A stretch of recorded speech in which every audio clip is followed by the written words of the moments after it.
Chapter 28. Only Charlie Left. "Which room shall it be next?" said Mr. Wonka as he turned away and darted into the lift. "Come on, hurry up, we must get going. And how many children are there left now?" Little Charlie looked at Grandpa Joe, and Grandpa Joe looked back at little Charlie. "But Mr. Wonka," Grandpa Joe called after him, there's only Charlie left now." Mr. Wonka swung round and stared at Charlie. There was a silence. Charlie stood there holding tightly onto Grandpa Joe's hand. "You mean you're the only one left?" Mr. Wonka said, pretending to be surprised. "Why, yes," whispered Charlie. "Yes." Mr. Wonka suddenly exploded with excitement. "But my dear boy," he cried out, "that means you've won!" He rushed out of the lift and started shaking Charlie's hand so furiously it nearly came off. "Oh, I do congratulate you," he cried. "I really do. I'm absolutely delighted. It couldn't be better. How wonderful this is. I had a hunch, you know, right from the beginning that it was going to be you. Well done, Charlie. Well done. This is terrific. Now the fun is really going to start.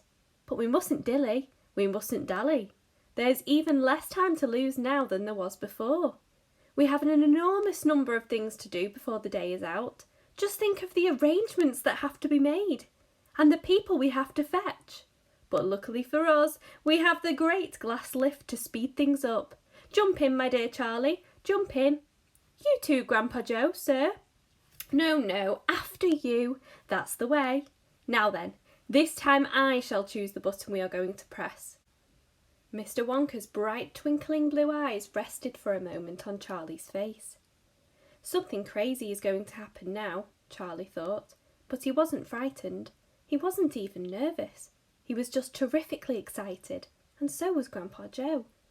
The old man's face was shining with excitement as he watched every move that Mr. Wonka made. Mr. Wonka was reaching for a button high up on the glass ceiling of the lift. Charlie and Grandpa Joe both craned their necks to read what it said on the little label beside the button. It said, "Up and Out." "Up and out?" thought Charlie. "What sort of a room is that?" Mr. Wonka pressed the button. The glass doors closed. "Hold on!" cried Mr. Wonka. Then wham!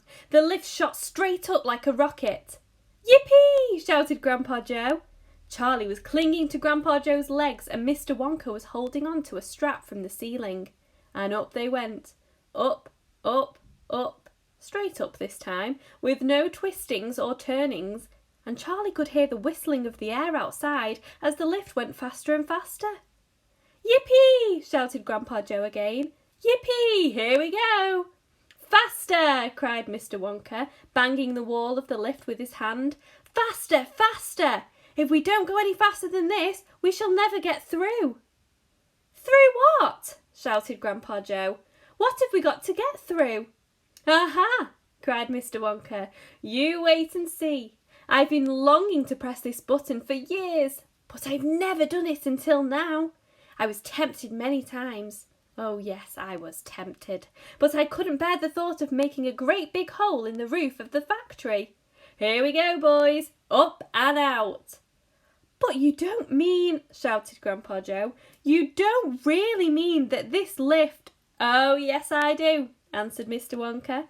"You wait and see. Up and out."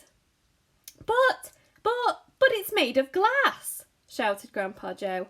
"It'll break into a million pieces." "I suppose it might," said Mr. Wonka, cheerful as ever.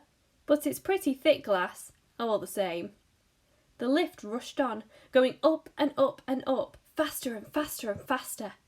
Then suddenly, crash! And the most tremendous noise of splintering wood and broken tiles came from directly above their heads. And Grandpa Joe shouted, "Help! It's the end! We're done for!" And Mr. Wonka said, "No, we're not. We're through. We're out."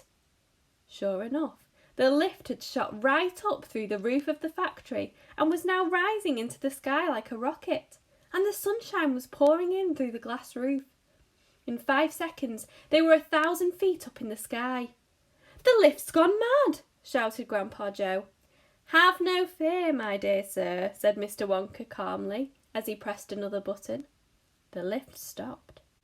It stopped and hung in mid-air, hovering like a helicopter, hovering over the factory and over the very town itself, which lay spread out below them like a picture postcard. Looking down through the glass floor on which he was standing, Charlie could see the small faraway houses and the streets and the snow that lay thickly over everything. It was an eerie and frightening feeling to be standing on clear glass high up in the sky. It made you feel like you weren't standing on anything at all. "Are we all right?" cried Grandpa Joe. "How does this thing stay up?" "Sugar power," said Mr. Wonka. 1,000,000 sugar power. "Oh, look!" he cried, pointing down. "There go the other children. They're returning home."